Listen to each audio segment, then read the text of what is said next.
je suis comédienne et podcasteuse. J'ai créé un podcast il y a un peu plus d'1 an qui parle du corps, de la réconciliation du corps, de la place du corps, qu'on soit une femme ou un homme, dans l'espace public. C'est un podcast, en tout cas une thématique qui m'a été très largement inspirée par mes élèves. Quand j'ai commencé à rentrer dans des pratiques incisives ou en tout cas intimes avec elles, je me suis rendu compte que je n'étais pas la seule à avoir des problématiques avec mon corps, que je n'étais pas la seule à avoir un problème avec le regard de l'autre, à avoir le problème avec le regard que moi je pouvais porter sur moi. Et du coup, j'ai eu l'envie en fait d'ouvrir cette parole, de donner en tout cas ma vision des choses aux autres.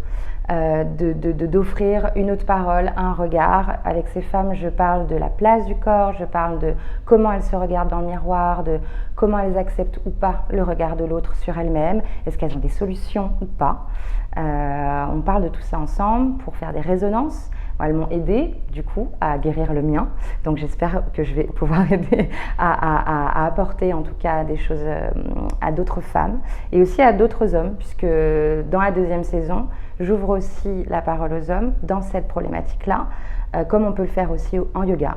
Parce que le yoga, l'intégration en tout cas de son corps yogique, c'est d'arriver à mettre en place une vraie balance entre le féminin et le masculin à l'intérieur de soi, peu importe qu'on soit de sexe masculin ou de sexe féminin.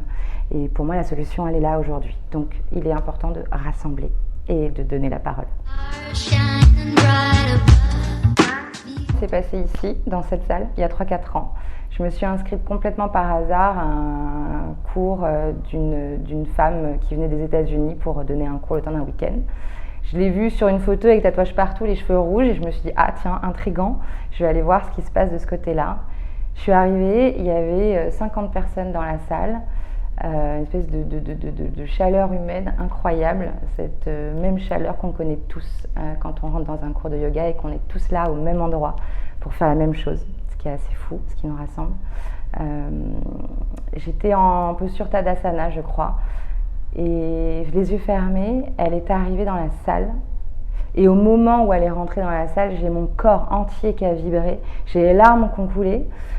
Je me suis dit, bon ok, c'est parti, c'est maintenant. J'ai fait 1 heure de pratique, 1 heure et demie de pratique avec elle, c'était juste fabuleux. J'ai eu une connexion à moi comme jamais.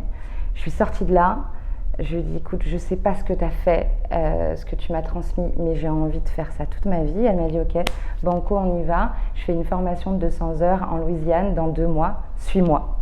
Je lui ai dit, ok. Et tu vois, on m'avait dit, quelques semaines avant, j'ai un prof qui m'avait dit, tu sais, à cet endroit-là, on ne décide pas de devenir prof de yoga ou on ne décide pas de choisir un maître. C'est le maître qui vient à toi lorsque tu es prête. Et c'est exactement ce que j'ai ressenti à ce moment-là. La Suède. Ça peut paraître étrange parce qu'en général, les retraites de yoga, c'est souvent en bord de plage, sable blanc, ciel bleu, etc.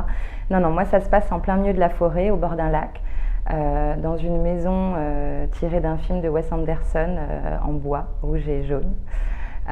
C'est une maison que je connais bien, même très très bien, qui m'a apporté énormément, puisqu'elle appartient à des amis qui sont ma famille d'âme et ma famille de cœur. J'ai découvert cette maison avec eux il y a 3-4 ans, je crois. Et c'est une maison, en tout cas c'était un endroit, cette forêt-là, c'est une forêt qui m'a beaucoup inspirée, qui m'a ramenée à l'essentiel de l'âme, l'essentiel de l'être. La terre, l'ancrage, la communauté d'amis, l'amour. J'ai partagé des moments d'amour et de connexion en fait à l'univers très important dans ce lieu. Et c'est un lieu qui m'inspire beaucoup. Donc c'est vraiment pour ça que j'ai très très envie de faire cette retraite là, qui devait se faire au mois d'avril, qui ne s'est pas fait malgré à cause du Covid-19, mais qui en tout cas se fera bientôt. J'espère, je le souhaite vraiment.